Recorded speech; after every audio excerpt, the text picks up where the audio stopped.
Hi everyone, welcome. We'll just wait a moment for a few more people to join and then we'll get started.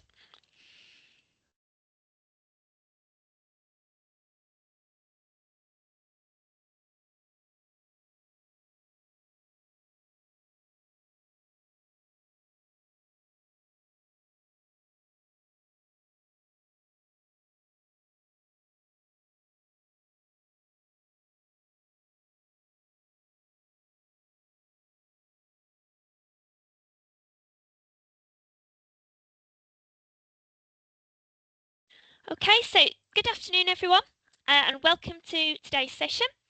A few housekeeping points before we start.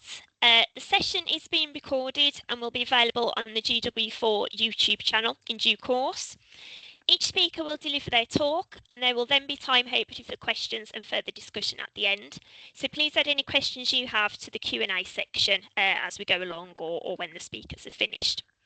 I'm Kelly Snow from Cardiff University and I'm joined by my GW4 Open Research Week Planning Group colleague Richard Westaway from the University of Bristol, and we're delighted to be hosting this session on open practices and methodologies in research design to support reproducibility.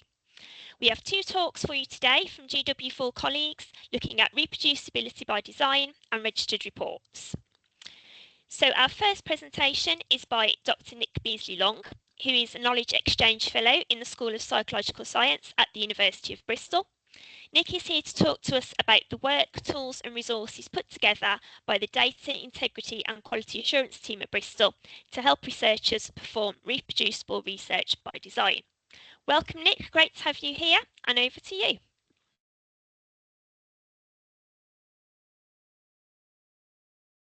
Right, thanks Kelly. Thumbs up if you can see my screen. Yeah, great, thank you. So thank you for the introduction. Thank you for the opportunity to speak today. Thank you for logging on, everybody. So I'm Nick Beasley-Long, and if I can change my slides. Sorry about this. Let me just minimize that. Here we go. Right.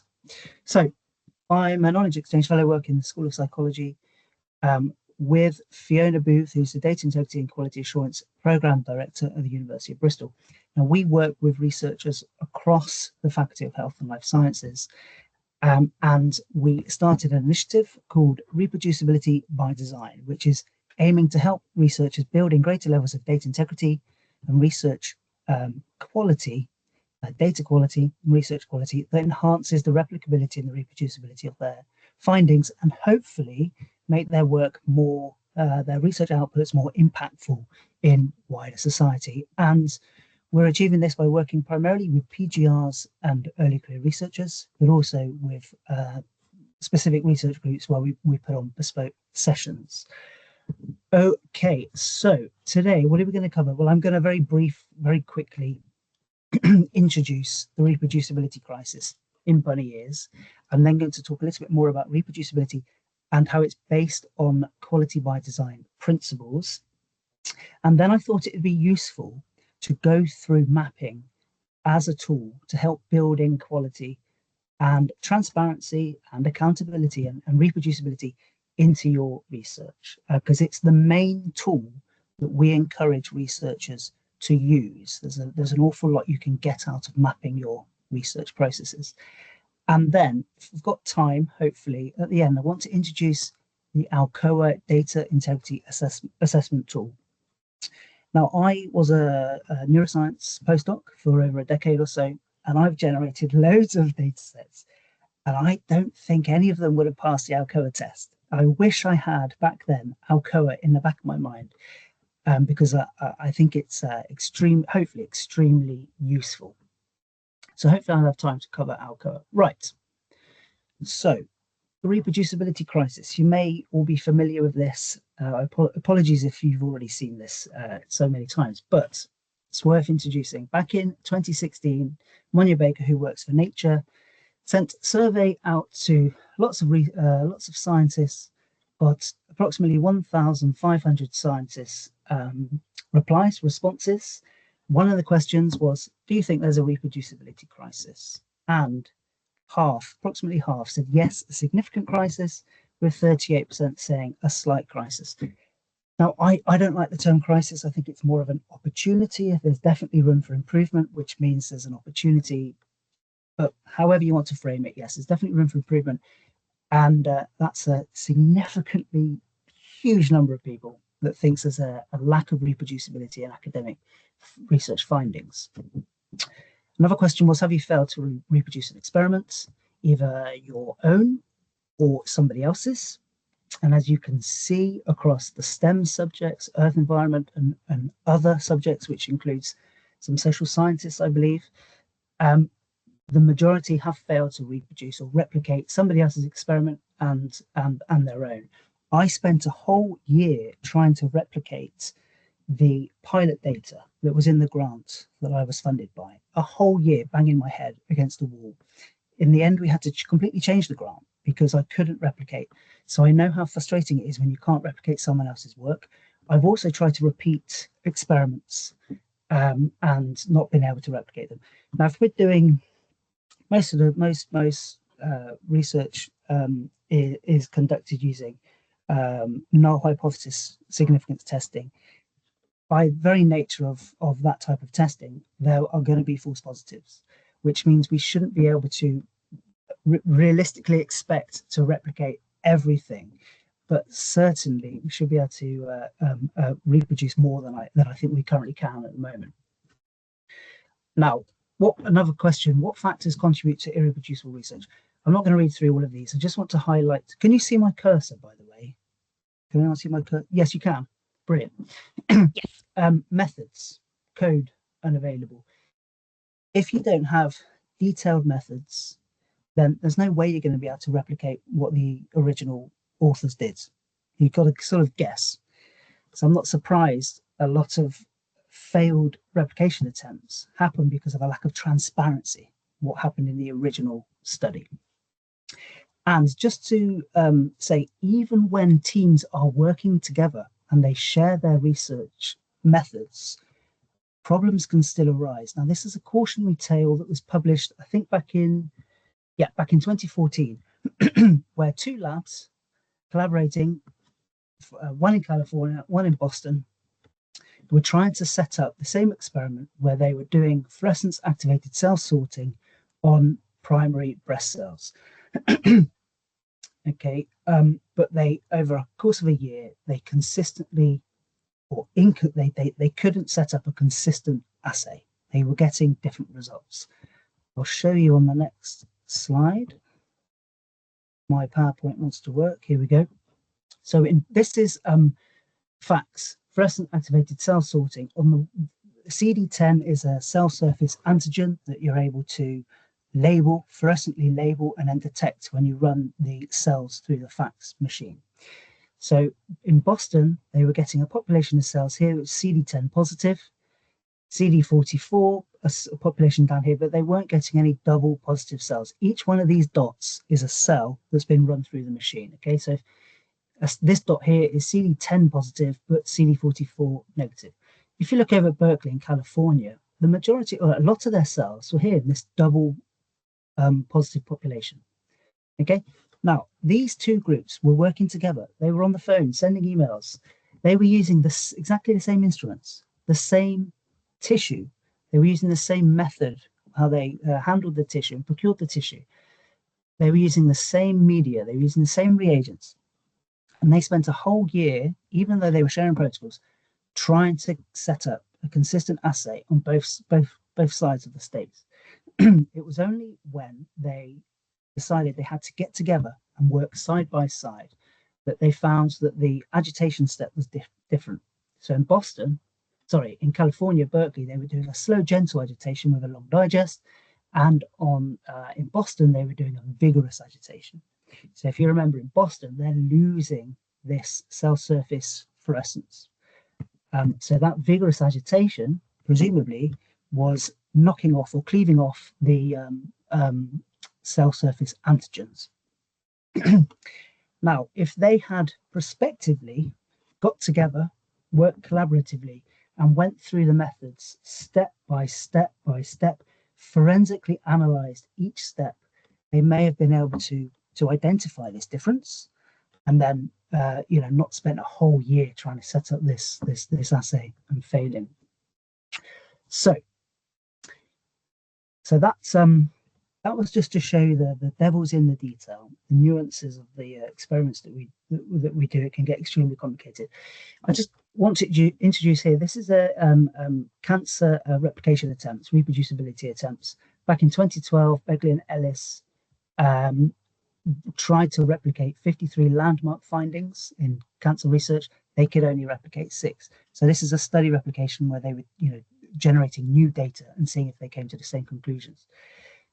More recently, 2021, Reproducibility Project Cancer Biology attempted to replicate 193 experiments from the literature. Only 2% had open data at the time, and 0% of the protocols were completely described. I'm not surprised by this because the methods section, just gets relegated to the end of the article, and a lot of the methods actually is just bumped into the supplementary. So I'm not surprised by this. It's disappointing, but it's not surprising. They then went on to contact authors, and 32% of the authors were just not helpful at all. Again, that's disappointing. So in the end, they could only try to replicate 50 of the 193 original experiments. And then using a binary judgment with significance threshold, so p-value, they were able to, they observed 46% with significant effects. Now, remember, as I just said, as I said a moment ago, with the way when we do significance testing, null hypothesis significance testing, we shouldn't expect 100% replicability because that's impossible. There's always going to be false positives and false negatives as well by the very nature of the testing. However, 46% does seem a little bit low. If we look in psychological sciences, the Open Science collaboration back 11 years ago now, took 100 experiments. So that's over 200 authors, including Marcus Manafo, who was here at Bristol until recently, had 100 experiments that they tried to replicate. And the headline figure is down here on the right. Of the original studies, 97% of them reported significant results. In the replication attempts, only 36 did. So there's definitely room for improvement. And this is, we are, as a reproducibility by design, are trying to help people build in reproducibility to make their workflows more robust, more transparent, and ultimately help people improve the not just the quality, but also the transparency of what they're doing, so people are able to replicate the work. Okay, so quality by design. This is where reproducibility, the principles came from. So this is proactive and risk proportionate approach to quality assurance that was born out of the manufacturing industry. And to do this, you prospectively identify risks to the quality of your output, whatever your output is, and then try and eliminate those risks or mitigate those risks so that in effect, reducing the errors that matter the most.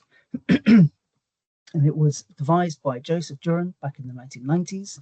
As I said, came out of the manufacturing industry. Then in 2005, this was adopted by the International Council on Harmonization in the pharma manufacturing world. 2016, these principles were extended to the conduct of clinical trials. And then in 2023, Fiona and I, well, mainly Fiona, because Fiona's background is in pharmaceutical and clinical trials world, have taken the principles underlying quality by design and applied them to academic research. So our main objectives are to try and build in reproducibility into every stage of the research cycle, from planning all the way around through to sharing and reuse. I've just put some of the what and some of the hows here. There's a very long list of what and hows. So the main what's, to help researchers build robust and transparent methods, to help them build robust data sets and shareable data sets, and to build in best practices for quality assurance, data integrity, quality assurance, and also for data governance. The how, well, we have a number of different tools, but the main one I want to introduce today is mapping, process mapping, because if you map out your research processes, you can then go on to identify critical data elements, critical data and the processes that support those, then go on to identify the risks to those in a very pragmatic way. We can't identify every risk and try and mitigate everything. That's impossible. But we have to be very pragmatic, identify the ones that are most important and focus on those. And then we can work out how to mitigate those. And then and this also can help to inform a robust data management plan. So today, yes, so the quality by design structure, first of all, define what are the factors that make, what's the quality, the factors that define the quality of our output. Now, in research, we're generally always generating data of some sort, so the accuracy of that data has to be a critical to quality factor, but there'll be other factors, and more on this in a moment. I'm going to take you through a fairly simple example. Then we need to understand the processes involved, understand the data. So this could be the metadata that could be inputted into your research process. It could be metadata that's generated, like intermediate data, or metadata that's generated as a result of your research process. And then identify and mitigate those risks which are critical to quality. So I thought I'd just add this in. Why map a process? Well, it can also help us to understand the provenance and quality of our methods, which is essential for responsible reuse of fair data, also essential for the reuse of intelligible data. You need to know how exactly the data was generated. And to help us understand the vulnerabilities and limitations in your current research workflow, which then provides a solid foundation, basically, for improvements, innovations, however you want to say it, but improvements. So what we're going to do now, I'm just going to take you through an example that we do in a workshop over a couple of hours. But I'll just whiz through it very quickly. So apologies if I'm going too fast. So we're going to map out our basic research process. We're going to take blood pressure measurements as our discrete research process. So it's going to start with our participant. We're going to sit our participant down and we're going to confirm their identity. We are then going to leave them for 5 minutes. We're going to check the equipment, and I'm not going to try and say that piece of equipment because I'll get it wrong. We're going to check the maintenance label, and we're going to check the cuff fits the participant. Then we're going to take the first blood pressure measurement and write this down into the medical record. We're going to wait 2 minutes, repeat, wait 2 minutes, repeat. Then we've come to the end. So this is a fairly straightforward but very discrete research process that we've now mapped out the basic steps. Number 2 in our list of things to do is to identify. Now we can identify the critical to quality factors and the critical data and the processes associated with those. So critical to quality factors here in this yellow box, it's absolutely critical that we get the correct patient, because if we don't get the correct patient, then that data falls through the floor. We're going to assume for this experiment or whatever work this is, we're going to assume that the data and the time are also very important, and of course the accuracy of the blood pressure measurements and the timing of blood pressure measurements. So those are our critical to quality factors. That's what defines what quality looks like in our process. What's the data that underpins those? Well, we need to collect the participant ID or the name or whatever's logged for this particular process, the date and the time, and obviously the blood pressure measurements. Okay, so that's quite fairly straightforward. Now we're going to identify the risks to these, because that's where we can then focus. So the risks. So again, this is just a very fairly straightforward example where it might not be 100% accurate, but I'm just taking you through the steps. You may want to pick holes with this, which is fine. Please do pick holes with it so I can improve it. But this is just taking you through these key steps. So let's say for the accuracy of the measurement, which causes a critical to quality factor, we want to make sure our equipment's not faulty. That's a risk. So also, if the patient's not been seated for 5 minutes, that can affect the accuracy of the blood pressure measurement, certainly the replicability of it. There's another risk here that I haven't included, which is, have they just had a cigarette or a pint of beer or a cup of coffee or something? That could also affect the measurement, the replicability of your experiment. The technique, is the arm lying down by the side? Is it above the head, or is it in the correct position? Cuff, wrong size, for example. The accuracy of the records, if whoever's taking the blood pressure measurements, if they've got to transcribe it from the machine, write it onto the medical record, were they, paying attention? Did a decimal place slip or something like that? So these are risks that I've come up with for this, for the purpose of this example. Then we want to identify the data and the contextual information around those risks, which are associated with critical to quality factors, because then we can start to identify what do we need to collect, or what do we need to build in? Do we need to build in some training here? Do we need to make sure there's an SOP here, training with that, for example? So the metadata, we can collect the time the participant was seated. If we know that, and we know the time of the first measurement, then we'll know if they were seated for 5 minutes or not.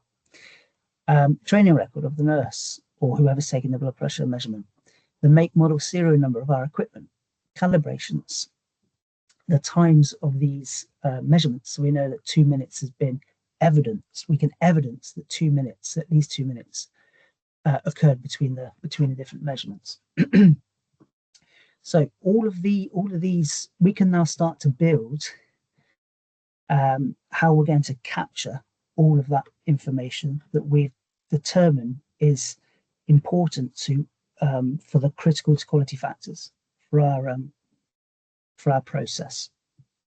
Okay, so we've used process mapping to identify the what we need to collect. So what do we need to collect to promote data quality and integrity? What steps need to be standardized and evidenced? So the next thing to do is then planning the how. Well, how are we going to capture critical data elements, including metadata, such as participant ID, the time that they sat down, the time of the first measurement, etc. How are we going to standardize performance, such as the actual technique of taking the measurement?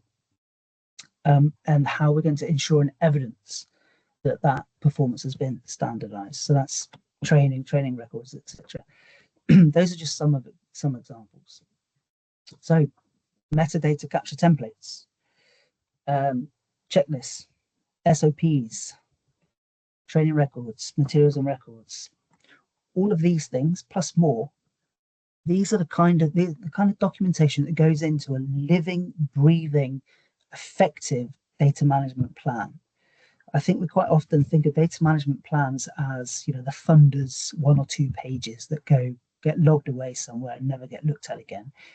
A real effective data management plan includes all of this level of documentation that's useful, that people can use to help them improve what they're doing, to standardize what they're doing where possible, and make sure what we're doing is as transparent and as accountable as possible.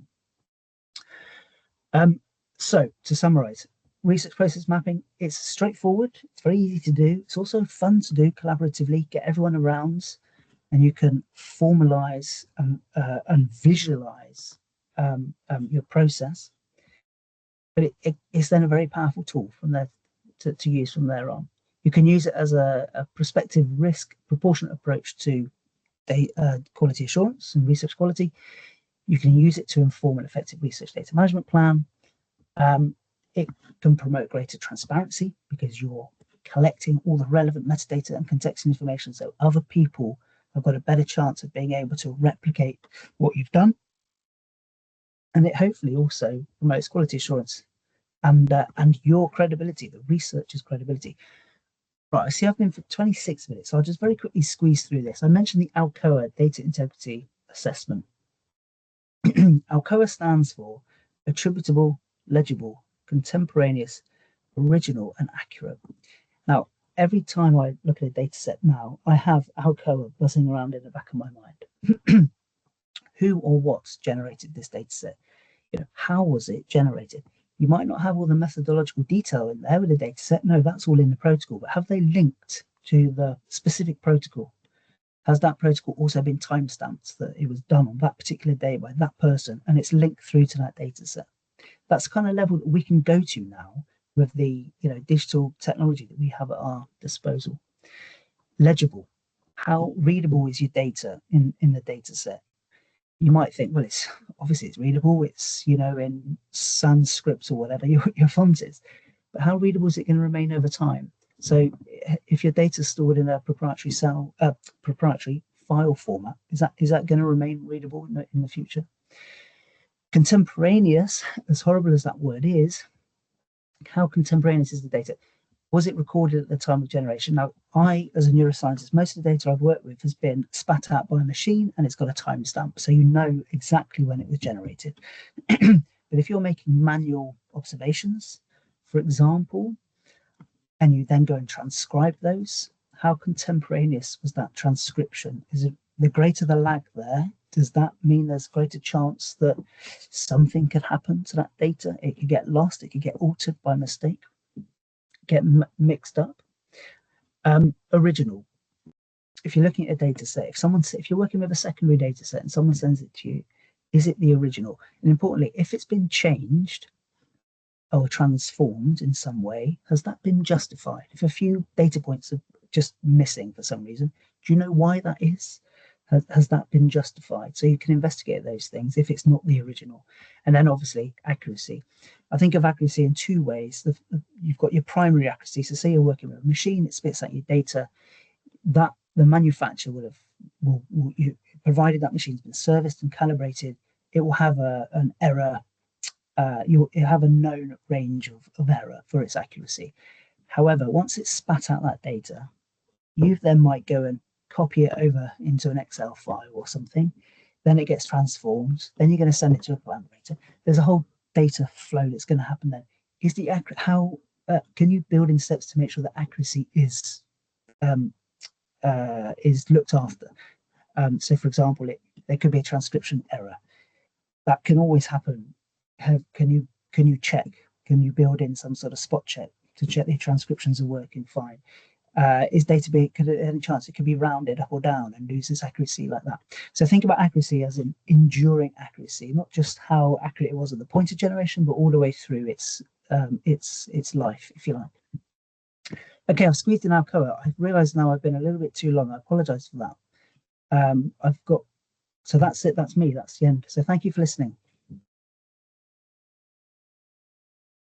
Thank you very much, Nick. That's really fascinating stuff. Hopefully we can chat a little bit more about that shortly.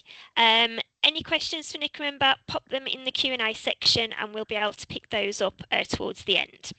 So I'm going to move on to our next presentation now, which is from Chris Chambers, who is a professor in the School of Psychology at Cardiff University.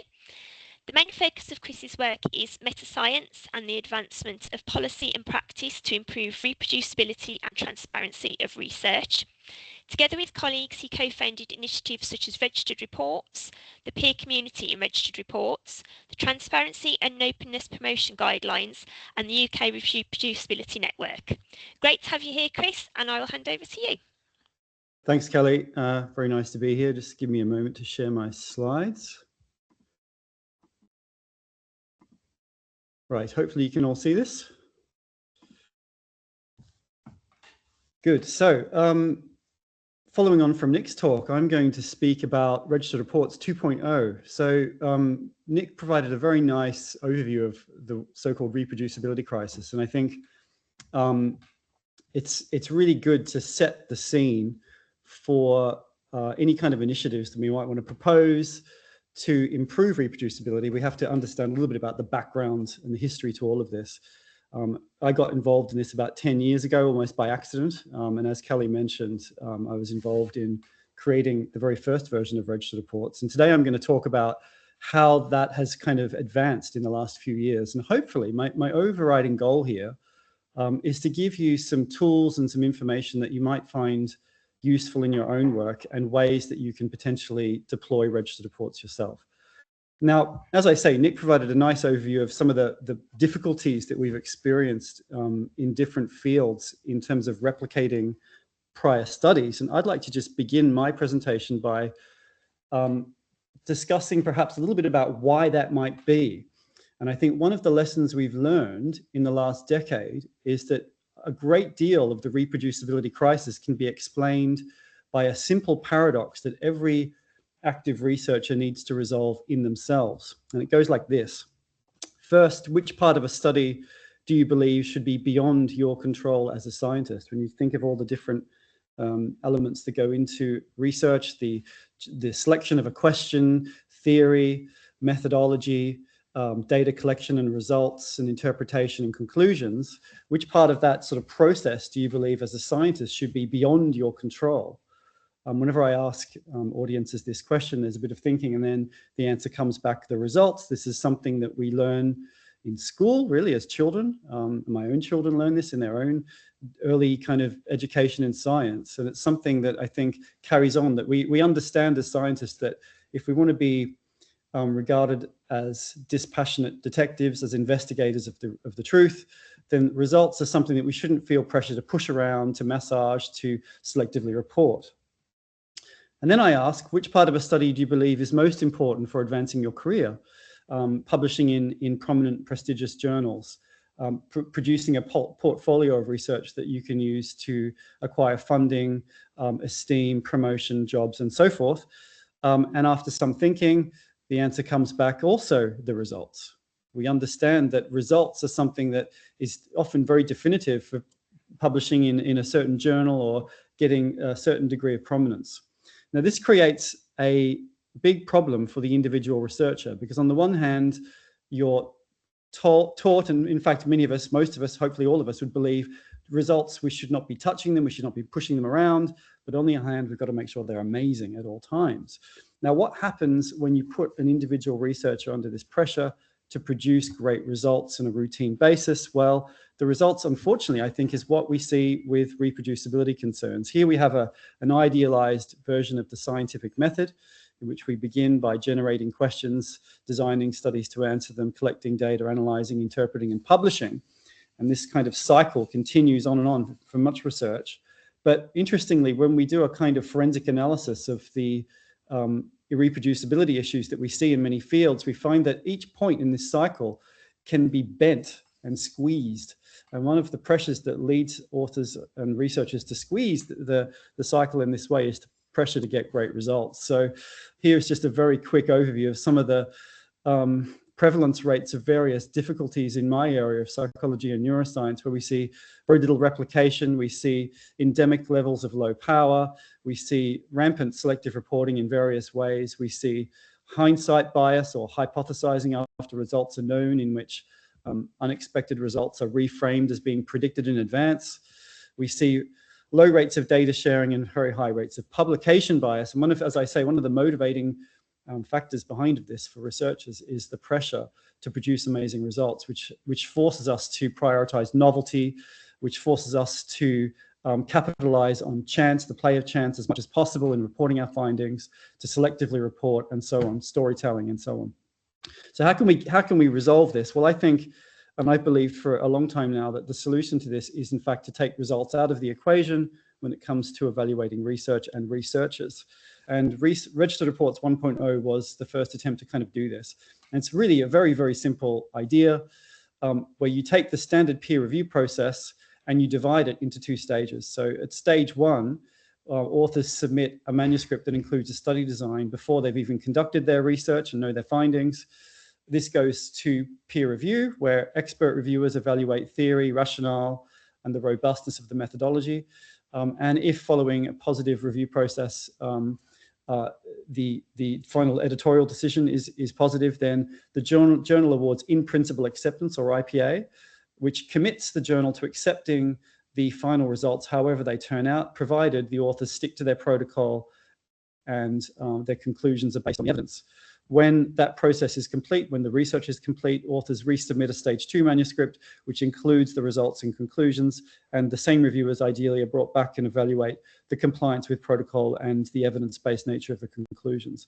And if all goes smoothly, then the results are published at the end. And you can see why we do this, because we're trying to eliminate from that initial stage of review, which is where the quality lies in the science, we're trying to eliminate outcome bias and therefore eliminate reporting bias and publication bias from the process. Now, Registered Reports 1.0, this kind of journal-based model, has been adopted by several hundred journals over the last 10 years, including Nature in the last few years. And the early impacts are promising. We're seeing that it's effective in reducing bias. Registered Reports have higher rates of computational reproducibility, and they're rated higher in quality. So far, so good. It looks like Registered Reports are working basically as we would hope in creating an unbiased literature that we can trust. But there are problems. They are not perfect, and there are a number of limitations with the approach, but I want to highlight 3 today very quickly. The first is the stage 1 review time. If you ask a bunch of people why they don't use Registered Reports, the chances are most of them will say, I don't have time to wait several months to go through stage 1 peer review. And this is particularly salient for researchers on time-limited contracts, such as early career researchers or others with very strict windows of time that they have to collect data within or complete the research that they're doing. Second concern is that in many fields, an ideal kind of register report might be one where one stage 1 protocol could lead to multiple stage 2 outputs, where you had a kind of programmatic design to it. This is not something that is offered by any of those several hundred journals that offer registered reports. And third, and perhaps most significantly in longer term, if we allow registered reports to exist solely within the journal world, then we're ceding control of the entire process to the largely commercial publishers that make enormous profits at our expense, and we're handing over a lot of that control, a lot of that power to these corporate entities, and really, in that sense, taking it away from the broader scientific community. So how can we resolve these issues? Well, I think to fix these problems actually requires taking registered reports above and beyond journals themselves. And to do this, we have to change the way we do peer review. Publisher-controlled peer review is the standard model that we're all familiar with, where you submit a manuscript to a journal and an editor oversees the peer evaluation and determines acceptance or rejection. And just quickly to highlight some concerns that I have with this format. The journal, the publisher is the gatekeeper. We see inefficiencies caused by duplication of peer review throughout the system, particularly when authors go down the chain of journals from one to the next. We see a very closed system in general where reviews and editorial decisions are not published. And I think this kind of closed system helps to foster a lot of myths and mystiques surrounding prestige hierarchies, because we can't see what's going on under the surface. And most importantly, I think from my point of view, being someone who's been trying to kind of change the system over the years, is that when you work within the world of publishers, the innovations that you can implement are limited to those that they see to be in their own commercial interests. And this can obviously stop us from doing what's best for the community. And this in turn enables publishers to claim, because peer review, that's something that they're managing, they often claim that it's an added value that they provide, even though of course they get it for free and do so at the community's expense. Can we do things better? I think we can. Community-controlled peer review has emerged in the last few years as an alternative to publisher-controlled peer review, where instead of submitting to a journal initially, what authors can do is upload their manuscript to a preprint server or repository. They submit the URL to that to a supra-journal review platform, a platform that exists above and beyond any individual journal, where a recommender, who's equivalent to an editor, manages the peer review in the same way that a journal editor would, and issues a recommendation of that preprint at the end, which can be to revise, reject, or accept. And then we can create an environment in which journals compete for the peer-reviewed preprint. So all of this is happening prior to any kind of journal submission. And I think there's many potential benefits to this kind of flipped model. It's, for a start, non-commercial, so there's no fees, no profiteering. We're flipping the market in the sense that the journals and publishers are no longer the gatekeeper. It's the journals that would compete for recommended preprints. There's benefits to efficiency in terms of centralizing the peer review process. It gives authors control. We can also make reviews and recommendations completely open, at least for positively reviewed preprints. It solves the open access problem overnight. We never have to talk about open access ever again, because preprints are born open access. And in making peer review centralized and also open and transparent, it can perhaps help to flatten the illusory prestige hierarchies that exist between different journals. And the innovations that we so desperately need to improve reproducibility become in our own control, right? So we're no longer relying on publishers and commercial entities to decide what is in their interests. We can do what's in our interests. And in doing so, by taking control of the review process back from publishers, we force them to find a genuine reason to exist other than acting as parasites on our free labor. So this is what Peer Community In is designed to do. So PCI is a free service which basically manages the scientific evaluation of preprints and publishes the peer reviews. It's not a journal, it's a service for evaluating, it's an evaluation platform for preprints. And there are many PCIs across different fields, and it's growing all of the time. Most of them are discipline specific, and they're for handling regular articles only. But what we can also do in parallel to this, if you think of each of these kind of discipline-specific PCIs existing in the scientific landscape, we can build a kind of vertical slice through all of them that's specific for registered reports. So a peer community in registered reports that is no longer discipline-specific, but is article-specific. And so this is what we created back in 2021, PCI Registered Reports. So a free, non-commercial platform dedicated to evaluating and recommending preprint-based registered reports across all fields in STEM, medicine, social sciences, and humanities. So basically any area where you could do research, we will evaluate those registered reports. And once a submission is recommended by PCI or registered reports following review, authors post their revised manuscript on the preprint server where they originally host it, and the reviews and the recommendation are published on the PCI registered reports website. And then to really seal the deal here and make this valuable for authors, authors then have the option to publish their recommended preprint in a traditional journal. And this can include a growing list of what we call PCI registered reports friendly journals that crucially, and this is the really crucial bit, these journals have committed to accepting the recommendations of PCI registered reports without further peer review. So these journals commit to allowing the review process that PCI registered reports has already undertaken on that preprint to replace the review process that that journal would have undertaken of that registered report had the authors submitted directly to them prior to the evaluation. And here on the left is just a list of the current PCI registered reports friendly journals, which commit to accepting the recommendations of this platform without further peer review. And this, of course, as you can see, gives authors a great deal of power because it enables them to decide which journal gets to publish their stage 2 registered report. So no longer are authors at the mercy of journals. It's the journals which are competing for the articles that are recommended. And of course, authors aren't limited to these journals. They can go to any other journal if they want to. And of course, journals outside this list are no longer committed to accepting the recommendations, but there's nothing stopping authors from taking their recommended preprint and shopping it around wherever they like.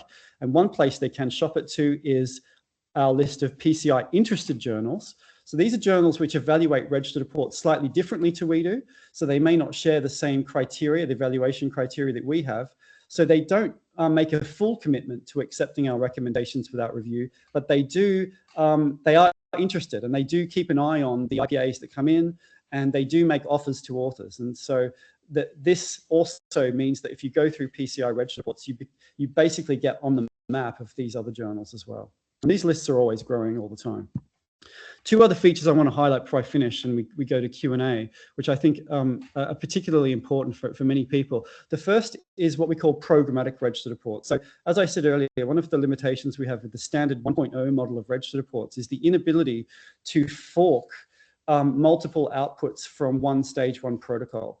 But with PCI registered reports, we've created a system which allows this, and it's quite popular, where you can submit a stage 1 manuscript that contains multiple planned stage 2 outputs. So you can imagine submitting a program of work, having that evaluated in one process, and then all of those stage 2 registered reports can be accepted in principle at the same time. So there's a huge efficiency saving there. And the second, to address the issue of stage 1 review time, we've also created a scheduled review track. So one of the things you may not know, unless you've been involved in journal editing, is that one of the huge delays we see in peer review is the time it takes for editors to find reviewers and assign them to manuscripts. And one of the ways we can make this a lot faster is by taking away the sort of serial dependence that we have in this current system and doing things in parallel.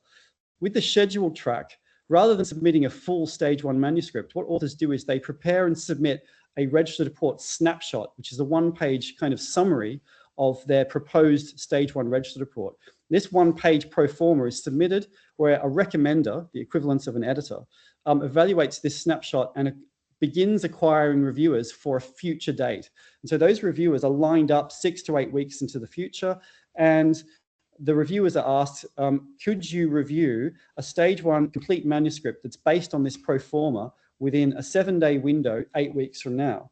And so whilst the recommender is lining up those reviewers, authors are preparing their stage 1 manuscript. So there's an efficiency saving here in terms of the time that it takes the recommender to find reviewers isn't being added onto the overall time that it takes to do peer review.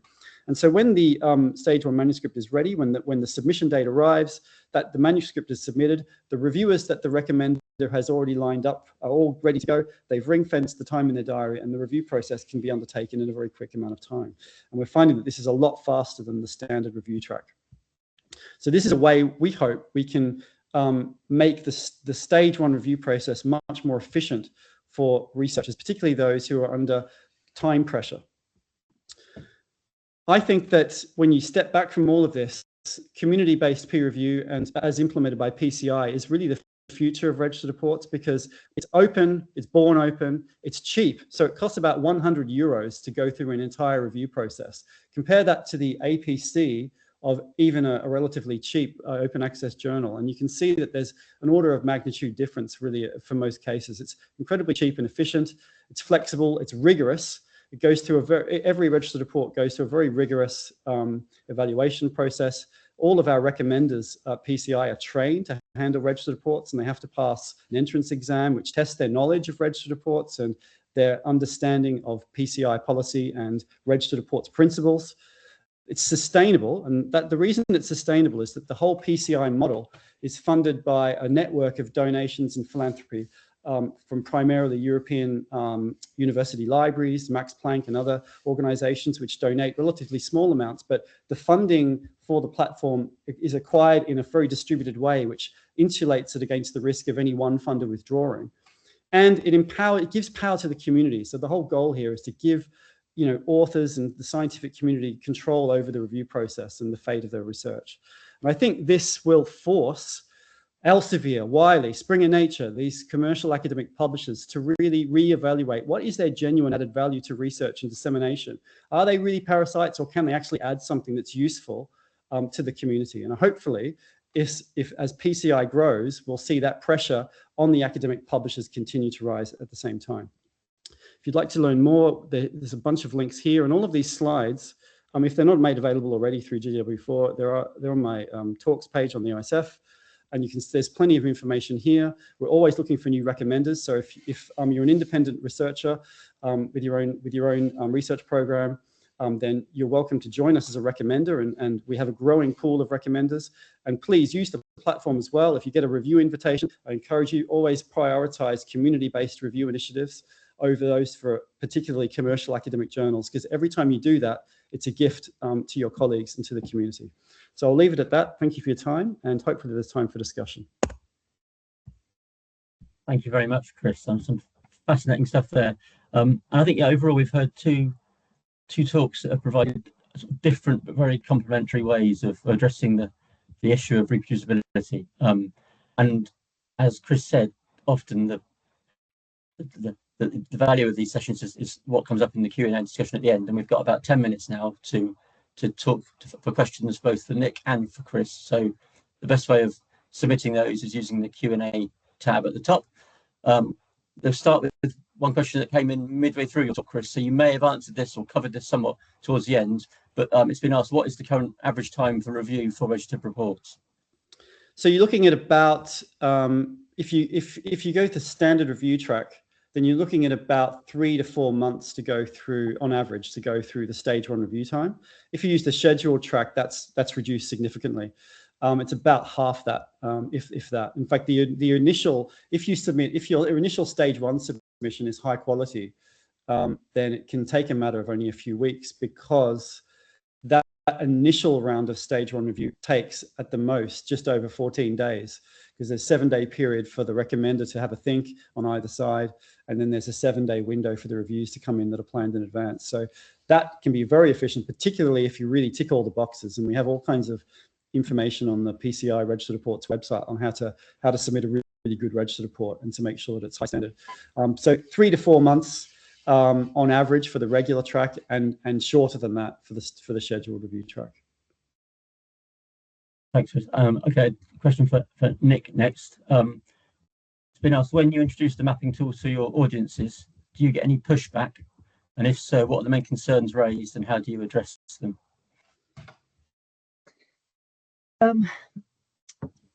The general feedback we get is, this is great. However, a few people have said, particularly PhD students, have said, but I don't think my supervisor would want me to do this. I think they just want me to get cracking. So the pushback is finding the time to do it, but we advocate that it can improve your research, and it could save you a lot of time later when you've got to go back and troubleshoot. So it might be just shifting a bit of time up front, but you hopefully improve your research, make your research much better.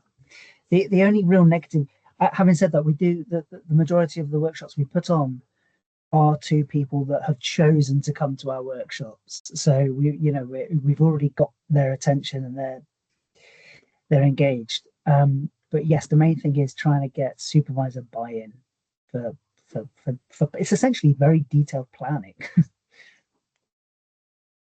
Okay. Another question for Chris. I'm not sure I entirely understand the wording, but I'll do my best. It's how can we put in the research evaluation reform, registered reports, and the open peer review promoted or process in Open Research Europe? I think what it's getting at, and please correct me if I'm wrong, the person that posted this, is how whether we can get any praise back, or whether the going through this process can count for anything and be used as part of a researcher's portfolio, whether it sort of counts for anything more than in the wider sort of academic ecosystem. Okay, well, there's one thing to point out there, which is in the context of the REF, registered reports are already part of the rigor evaluation. So if you do a registered report, there's a good chance that the rigor category of evaluation will be scored higher. And that's irrespective of whether you use a journal or PCI. In fact, this is the key here with PCI registered reports, is the fact that virtually everyone publishes their recommended preprint eventually in a journal, right? So as far as the REF or anyone else is concerned, it's still published in a journal, right? And so it's just that the evaluation process is handled differently. It's handled out with the journal. So for a start, registered reports themselves are already recognized in the REF and research evaluation reform, and that's going to go further, I suspect, in the next REF. Beyond that, of course, I mean, another thing to keep in mind is that all of the reviews and decisions and the entire work history of the evaluation for a registered report at PCI registered reports is completely open with the DOI. Reviewers have the option to sign their reviews, so there's also an audit trail there, and reviewers can use that on their CVs because there's proof of contributing openly to the review process, and that can be evaluated itself. And in fact, our reviews have been evaluated already by one organization who published eventually a PCI-friendly journal. And before joining, they wanted to know that the review process that we were undertaking was high quality, which of course it is. And they did an evaluation of those open reviews. So there's that as well. There's always more we can do and we should be doing. And I think, one of the challenges for the whole open science mission is to ensure that open science itself is valued in all areas of hiring, promotion, and researcher evaluation. Okay, and then another for Chris. You mentioned that your hope of PCI is to push the publisher to be an active contributor rather than a parasite. What do you think this could look like? Well, yeah, this is the $6 million question. So what are publishers doing that's useful?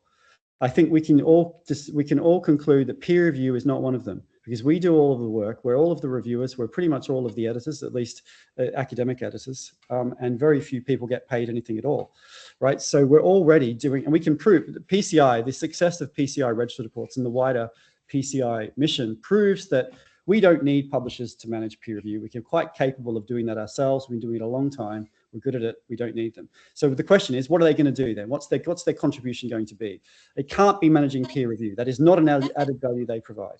So what could they do? Well, I think there is potential pivots here which could be valuable. So one of the things that publishers could do is act more like a kind of news and views platform, where you think of the primary research literature as one thing, but there's a layer that you could do on top of that, where you could have publishers commissioning pieces that synthesize and highlight maybe key studies, that provided commentaries, perspectives, that sort of stuff.